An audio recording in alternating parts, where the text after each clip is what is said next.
Asterisk, asterisk, the cape you were never meant to wear. Why choosing yourself is the most radical act of faith. Asterisk, asterisk, welcome to Soft Girl Era, the sacred space where strong Black women unlearn survival, rediscover softness, and reclaim the joy, rest, and freedom they deserve, without guilt, without apology, and without explanation. I'm your host, LeAnne Dolce, pronounced Dolce, like sweet softness whispered in French. And I'm your guide from burnout to boundaries, from doing to being, from strong to soft, and loving every second of it. Today, I had the profound honor of sitting down with Tamara Cason, an educator, author, mother, and survivor, whose story of healing, faith, and resilience is nothing short of transformative. Tamara is a woman who has walked through heartbreak, abuse, rejection, and seasons of feeling completely unseen. Yet she has emerged with a message that is reshaping how we think about strength, softness, and what it truly means to choose yourself. Her work is making the world a better place by giving permission to women everywhere, especially Black women, to stop surviving and start thriving, to stop performing and start healing, to stop carrying everyone else, and finally, rest in the arms of a God who sees them. What Tamara shared with me during our conversation was so powerful, so counterintuitive, and so necessary that I knew I had to bring it to you because this is not just information, this is transformation. Here's the surprising insight that Tamara brought to the table, and it stopped me in my tracks. She said that choosing yourself after heartbreak, abuse, rejection, or years of feeling unseen is not selfish. It is spiritual obedience. It is a radical act of faith. Now, let that sit with you for a moment because so many of us, especially as Black women, have been conditioned to believe that being good, being strong, being godly means constantly sacrificing ourselves for everyone else. We've been taught that our worth is measured by how much we can carry, how much we can endure, how much we can give, even when we are running on empty. Tamara is here to challenge that narrative, and she does it with such grace, such clarity, such conviction. She shared three perspectives that I want you to hold close. First, softness and strength can coexist. You do not have to harden to survive. In fact, healing often requires becoming softer with yourself, setting boundaries, honoring your emotions, and allowing God to care for the parts of you that you were taught to hide. Second, your past is data, not a definition. What you've survived, abuse, rejection, abandonment, holds information about what you need and what you deserve, but it does not dictate your destiny or your worth. And third, faith is not passive. Trusting God's plan is not sitting in pain hoping it gets better. It is making courageous, sometimes disruptive choices, or leaving unsafe spaces, seeking therapy, writing the book, starting the business that align with the future God has for you, not the trauma story you were handed. This conversation is going to push you to rethink what it means to be the strong one. And it's going to invite you into a softer, more honest, more God aligned version of strength that makes room for your own healing and happiness. Now, Tamara gave me three key takeaways that I want to make sure you walk away with today. These are not just ideas, these are invitations to a different way of living, leading, and loving yourself.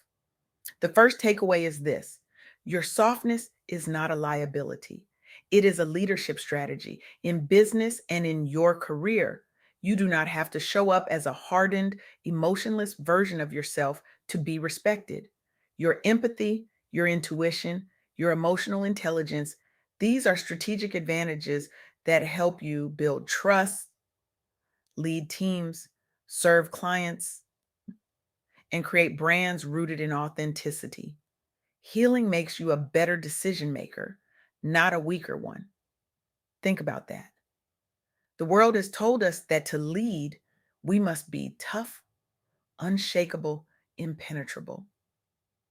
But what if the opposite is true? What if the most powerful leaders are the ones who have done the inner work, who know their triggers, who can hold space for others because they've learned to hold space for themselves? The second takeaway is equally powerful.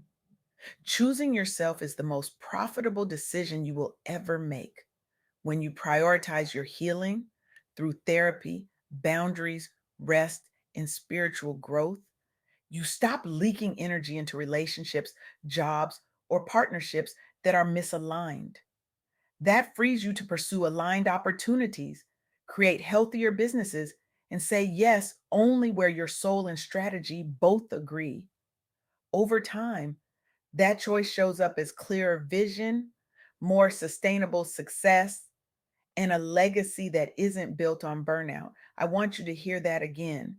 Choosing yourself is profitable, not just emotionally and not just spiritually, but literally, financially, professionally profitable. Because when you stop pouring into the wrong places, you have more to invest in the right ones. And the third takeaway, this one might bring tears to your eyes. Your past is not your prison, it is raw material for purpose and impact. The pain you've survived is not the headline of your life, it's the backdrop of your assignment. Tamara, as an educator, author, mother, and survivor, models that our stories of abuse, rejection, and invisibility can become books, programs, businesses, and ministries that liberate others. You should leave this conversation knowing what I've been through can become what I build with. Now, let me share with you some real world examples that back up everything Tamara is saying, uh, because this is not theory, this is lived experience, this is evidence. Let's talk about Dr. Thema Bryant. Dr. Bryant is a Black woman psychologist, ordained minister, professor, and current president of the American Psychological Association. She is a trauma expert whose work centers the healing of Black communities, particularly women and survivors of abuse and oppression. She integrates faith, psychology, and social justice, modeling how softness, healing, and leadership can coexist at the highest professional levels. Dr. Bryant grew up as a preacher's daughter and later became both a minister and psychologist, bridging church and clinical spaces. She witnessed the impact of trauma and systemic injustice in Black communities and chose a path that would allow her to respond to that pain with both scientific rigor and spiritual compassion. Over time, she built a career as a clinician, researcher, and public educator, always centering the voices of those who had been unseen or silenced. Dr. Bryant faced challenges that so many of us know too well. She navigated racial and gender bias in psychology and academia as a Black woman. She addressed the mental health impact of racism, sexism, and trauma on Black communities that are often underserved or stigmatized around therapy. And she worked against the stereotype that professionalism requires emotional detachment rather than compassionate, culturally grounded care. But here's what she did: she specialized in trauma, resilience, and healing for marginalized communities, centering Black women's experience in her research, clinical work, and ministry. She integrated spirituality and mental health, showing that trusting God's plan and seeking therapy can go hand in hand. She used accessible platforms, podcasts, talks, community work to teach people how to process pain, set boundaries, and reclaim their stories. And the outcomes? Dr. Bryant was elected president of the American Psychological Association, one of the highest honors in the field, amplifying her ability to shift how psychology serves communities of color. She is recognized as a leading voice on trauma and healing, influencing both clinical practice and public conversations about mental health and faith. Her work has helped normalize therapy among Black professionals and faith communities, encouraging survivors not to let their past define their future. She helped reshape mainstream psychology to pay greater attention to racial trauma, cultural context, and the lived realities of Black women. She provided language and tools for survivors to reclaim their narratives and seek help without shame. Her journey shows us that integrating faith, softness, and professional excellence is not only possible, it can transform entire fields. Dr. Bryant also speaks powerfully about the soft life, about how Black women can rest, heal, and choose themselves without guilt. She emphasizes that healing is not weakness, but a reclaiming of humanity and worth.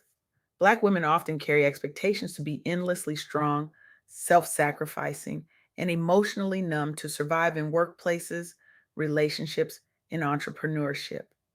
Many are survivors of abuse, heartbreak, or rejection, and have learned to respond with overachievement instead of healing. Cultural messages frame softness as laziness or irresponsibility, especially for Black women who are managing multiple roles. But Dr. Bryant teaches that rest, boundaries, and emotional honesty are forms of resistance and healing, not indulgence. She encourages women to notice when they are overfunctioning in relationships, careers, or churches, and to recenter their own needs and healing. She reframes softness as allowing oneself to be cared for by God, by community, and by oneself. Many listeners and viewers report feeling seen and validated in their exhaustion and pain, and begin seeking therapy or making lifestyle changes, such as reducing toxic commitments or leaving harmful relationships. The conversation has helped normalize the idea that a healed, rested Black woman is more powerful, more creative, and more effective in her calling. Now, let me tell you about Myleik Teal. Myleik is a Black woman entrepreneur and founder of Curl Box, a subscription box service that connects Black women with hair care products tailored to their natural textures. She built a multi-million-dollar company after career setbacks and tough personal seasons, using her story and her understanding of feeling unseen as fuel for a business that centers Black women's needs. Before Curlbox, Myleik worked in PR and event production, experiencing both wins and painful setbacks. She has spoken about learning from rejection and disappointment, choosing to build something that reflected her values and the community she loved. Instead of accepting invisibility, she created a platform that celebrated Black women's beauty and agency. Myleik faced career rejection and setbacks earlier in her professional life, including feeling overlooked and underestimated in corporate spaces. She was building a company focused on Black women's natural hair at a time when the mainstream beauty industry largely sidelined their needs. She navigated the mental and emotional toll of entrepreneurship as a Black woman who often had to figure things out without a blueprint, but she leveraged her marketing and PR background to create Curlbox, a subscription model that made it easier and more affordable for Black women to discover products made for them. She shared her journey transparently through speaking and mentoring, emphasizing self awareness, boundaries, and intentional living as keys to success. She positioned her brand to honor the very women who often feel unseen or rejected by the beauty industry. And what happened? Curlbox became a highly successful subscription service, partnering with major brands and showing the market power of centering Black women consumers. Myleik emerged as a respected mentor to Black women entrepreneurs, openly discussing healing, self trust, and the emotional side of building a business. Her story illustrates how personal pain and rejection can be alchemized into a venture that affirms others.